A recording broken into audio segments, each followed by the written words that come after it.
Hello everyone. I'm going to deliver now the balance of the Week 10 lecture. This portion of the lecture I mostly talk about the reading by Hall that you're doing for tomorrow. And Hall emphasizes the ways in which the euro, the eurozone, the European Monetary Union affected different countries differently in the period before the crisis. The euro was introduced in 1999 up through 2007. How the Eurozone develops.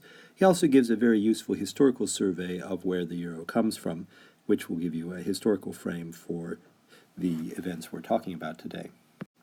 Now, one of the striking things about the experience of the Eurozone is that even though there was a common currency, so you could use the euro and still can use the euro in a bunch of different countries, starting with 12, the development of inflation in different countries was not similar. In fact, it was quite different.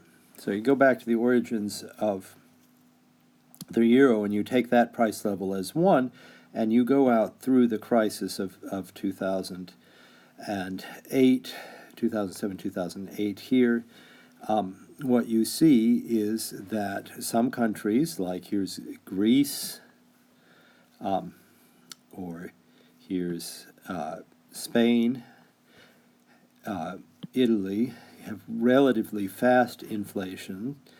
Germany, you have relatively slow inflation. So how did you get that outcome? Well, the answer to that question is that once, for whatever reason, countries have different inflation rates, countries in a common currency have different inflation rates, there are feedback loops that tend to reproduce that differential in inflation rates. Not only that, those feedback loops have a kind of boom-bust effect. They contribute to the whole Minskian type of process. So if you take a country in the Eurozone with above average inflation, let's say Spain. In that country, real interest rates are going to be low. Why is that so? Because remember that the real interest rate is the interest rate corrected for inflation. So suppose the interest rate that you can borrow at is 4% a year, and inflation is 2% a year, roughly speaking. I think you have to do the calculation slightly differently, but roughly speaking, the real interest rate is 2% a year, right? So if you have 4%, if you borrow at 4%, but inflation's at 2%, you know that the money you pay back with a year from now is going to be worth 2% less, and so your real interest rate is not the 4%, but actually only 2%, or approximately that. On the other hand, if you have a lower interest rate than that, so if you borrow at 4% but you have a 0% interest rate, then you're going to have to pay back in money that's just as valuable as the money that you borrowed, and you're going to get, as a creditor, no inflation bonus.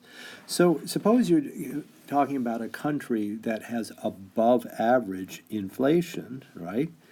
In those countries, borrowing is going to be more attractive at any given interest rate. Borrowing is going to be more attractive because it's going to be easier to pay back the loan. So in countries with relatively high interest rates, borrowing is very attractive. That's one of the reasons for the eventual fiscal crisis in Greece. It was very cheap to borrow, and inflation was running higher in Greece than it was elsewhere, so it looked like borrowing was a good deal. Another thing is that, other things being equal, and in this case in particular, the fact that all the countries have a common currency means that if prices are rising faster in one country than another, that country's currency is becoming less competitive. well, it's not right to say it the way I said it. It's not that that country's currency is becoming less competitive because they've got the same currency. The right way to say it is that country's goods are becoming less competitive. That country's services are becoming less competitive. Prices are going up faster than elsewhere. Meanwhile, if prices are going up, one of the key prices is wages. Wages are probably going up too. That wages give people purchasing power. So if prices are going up, incomes are going up, that makes people in that country more able to buy stuff from abroad and tends to suck in more imports. It makes, in general, if people are consuming more, and part of what they're consuming is imports, they're going to consume more imports.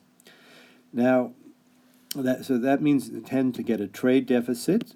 If you have a trade deficit, that's got to be paid for in some way. A country that's importing more than it exports has to somehow make payments on all that it imports, which means that some of the imports are being paid for by borrowing.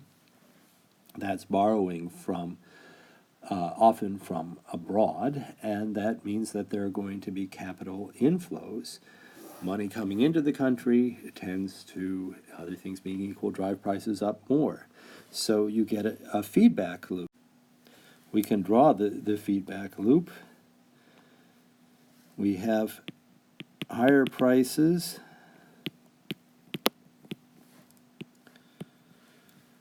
more incomes and consumption. Probably, right? I mean, you could have some compensating effects on the export side, but still, more incomes in consumption means more imports. This means capital inflows, which, other things being equal, tends to promote higher prices. That's the feedback loop.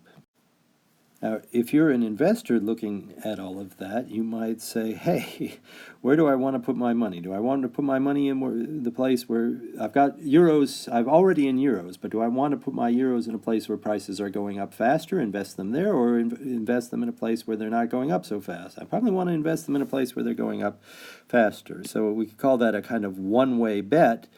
It's very unlikely that you're going to do better by investing your money in a place where the inflation rate is lower.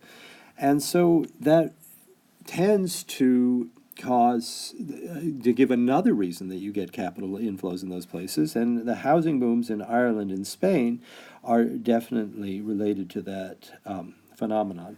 Now, very importantly, that process works in reverse in countries with lower inflation rates.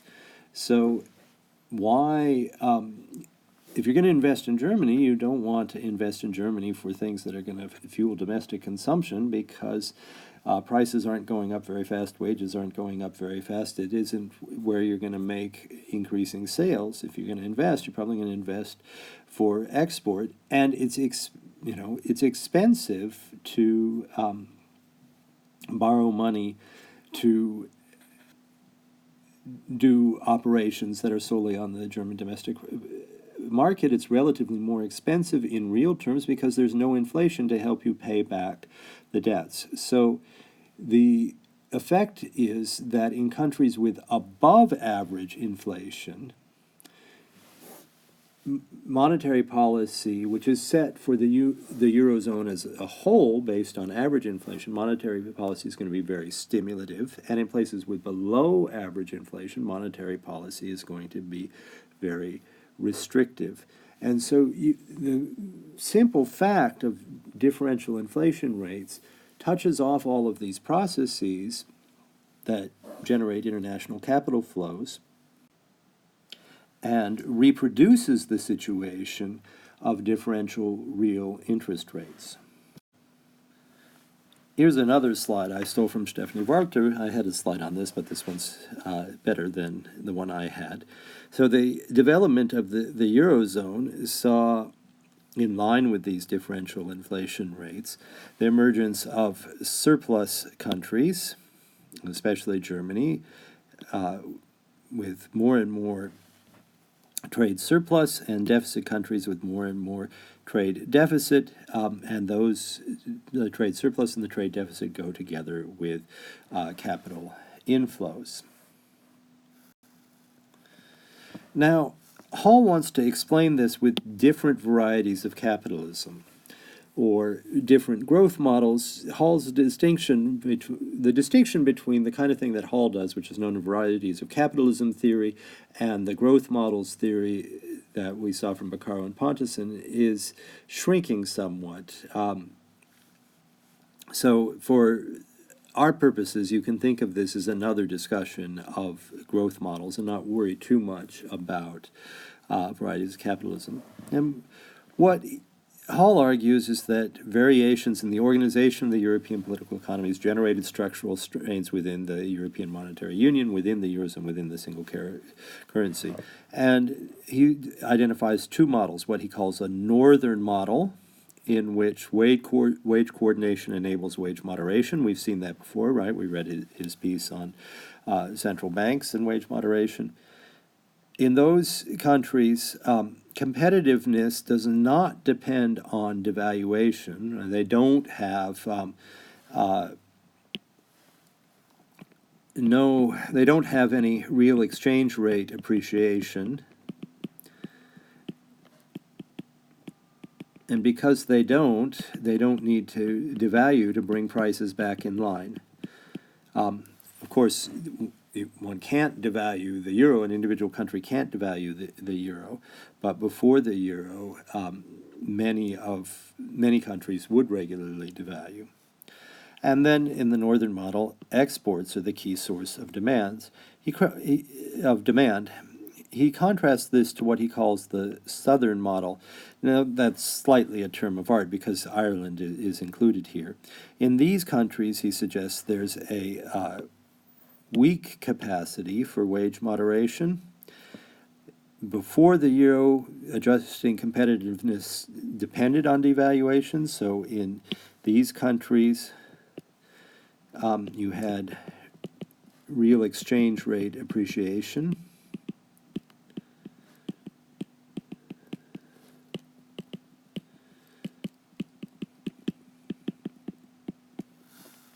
Right?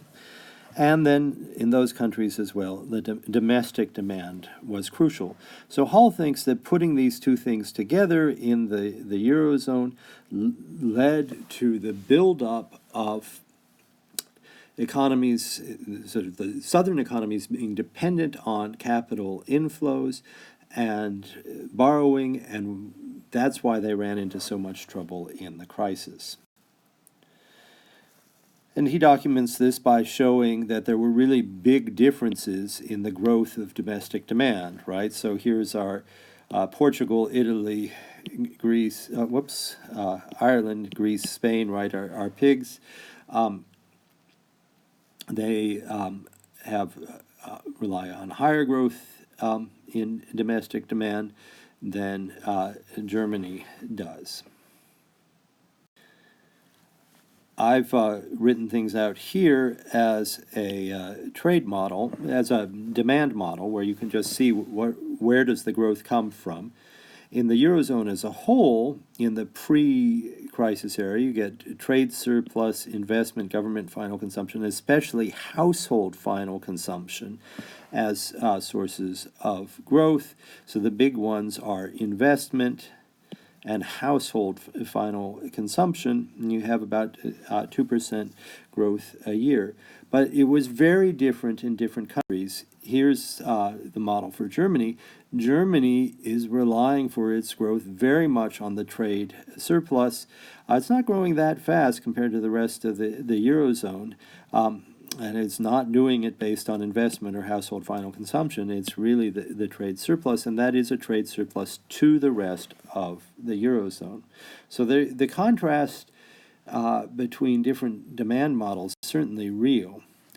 Now, the question is Hall's explanation for this contrast accurate? He says that you couldn't have had an export-led growth strategy in the southern European economies because there's no way of doing wage coordination. And so you get you get an increase in unit labor costs, more labor per unit of output. And the only way to have dealt with the deteriorated trade balance was fiscal policies to restrict consumption. Restricting consumption restricts imports and helps to restore the trade balance. But if you do that, of course, you sacrifice growth. So he suggests that wages got out of control, they exceeded productivity, and that because there was no wage moderation mechanism, and that explains the buildup of these imbalances, the disproportionate imports of the southern countries, and as a result you get the dependence on capital inflows that unravels so catastrophically in the course of the crisis. So I think we can try to step through this argument, right? Here's a picture of it. Just try to step through the causal processes that he postulates and see if they really unfold. So he says that in the North you have coordinated wage bargaining, you get wage gains in line with productivity, and this leads to export success given the fact that you can't change the exchange rate of the euro. Whereas in the South, it's uncoordinated wage bargaining, wage gains outstrip productivity, and this means weak exports and strong domestic demand. So coordinated wage bargaining guarantees competitiveness. Well, let's see if that's true. The way that people usually make this claim is to compare something called nominal unit labor costs. Nominal unit labor costs are unit labor costs, and unit labor costs are the share of the price of labor in a unit of output. So if a good costs £1 and 25 pence of the cost of it was made up in wages to labor, then the unit labor cost is 25% or 0.25. But this nominal unit labor costs is a funny measure. It is a measure that combines unit labor costs with the rate of inflation, and basically meant to see, as far as I can work out, it's never been quite clear to me why they do it this way, but it's meant to illustrate something about the joint effects of wage inflation and other kinds of inflation. At any rate, if you just look at unit labor costs, so you just take out this part about the price index, you get a very, very different picture, right? This picture shows Germany down here as having these really low unit labor costs, and other countries being much less competitive. But get rid of this correction that has the price index in there, and just look at labor costs as a share of output in the euro era. And what you see is something that's absolutely fascinating. So the black ones here are Germany, and this is the cumulative change in labor costs as a share of output. So at zero, the share of labor costs and output, it hasn't changed since 1999. Above zero, labor is getting more per unit of output. Below zero, labor is getting less per share of output. And what you see is that actually most of these countries are pretty close to zero. So labor's share is not changing much, except there's a big difference in two countries. And what are those two countries? They're Germany and Spain, which is supposed to be a southern country. Both Germany and Spain are outliers in holding wage gains far under productivity increases. So why in that other measure, does it seem like Spain is having its unit labor costs go up so much? It's all because inflation is going much faster in Spain than in Germany. So it isn't productivity gains or the fact that wages are being limited to productivity that explains the differences. It is Both Germany and Spain are in fact holding wage gains a lot under productivity gains. It's just that Spain has much higher rates of inflation. So doing that is not enough to restore competitiveness. Here's another thing that bears on Hall's argument. Hall suggests that coordinated wage bargaining keeps prices down. And it turns out to be possible to look up on the German government websites changes in wages that are collectively bargained, so they're the wage coordination he's talking about, in industry and in government. And you do see that indeed wage gains in both of these up until the crisis are held under productivity. But the really big place, the really important part of this story is that hourly compensation in the whole economy is way less than productivity. It's moving in the other direction than productivity for most, really for the whole pre-crisis period. So what's going on there is the expansion of low-wage jobs. This is, similar charts are in Bakar and Pontusson without the collectively bargained component. So what this suggests is that, wage moderation through collective bargaining has part of this story, but a big part of the story is these new wage repression mechanisms, the creation of low-wage jobs, the things that Bakar and Pontusson talk about, and not wage coordination that explains this. So I think if you go through Hall's argument, right, he says you get coordinated wage bargaining, wage gains in line with productivity. Well, actually, no. What you get, I could have written in another no here. No. Let's make this red. Wages below productivity.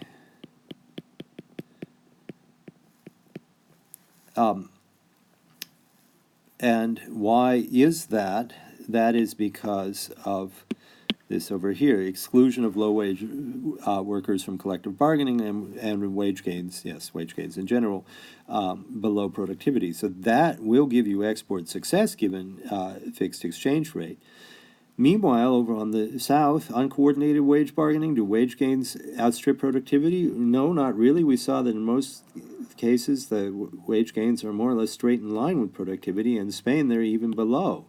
The issue, though, is that that's not enough to compensate for inflation brought on by capital inflows and faster and reflecting faster price rises, so the real appreciation and bubbles, those things lead to weak exports and strong domestic demand. And of course, it is the weak exports and strong domestic demand that account, in the southern countries, that account for the export success in the northern countries. And these things are connected stories. You can't separate them out. So I think that Hall certainly emphasizes some very important distinctions across the Eurozone. But if you think about the Eurozone as a whole, the story has to look quite different, at any rate, in my view.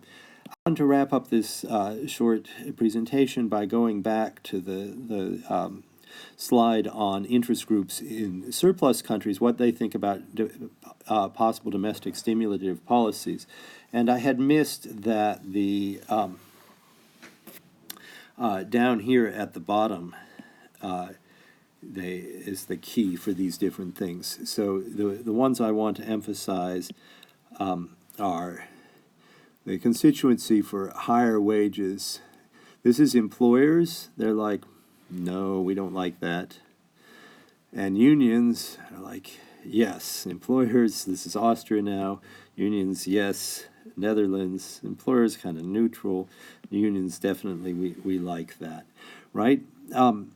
So it isn't the case. I think this is particularly important for the whole varieties of capitalism argument, because people in the varieties of capitalism literature tend to argue, well, workers in the export industries are on board with this whole model because it works to keep them in their jobs. Their industry does well. They have powerful representation, and so they're supported. But actually, this shows that there's real splits between employers and unions, and that whatever accounts for the particular pattern of wage inequality in Germany, it's not that the unions have signed on to the repression of service sector wages or the creation of a low-wage sector. All right, that's it. Hope this is of some help to you as you read through Hall and think about whether or not you agree with it.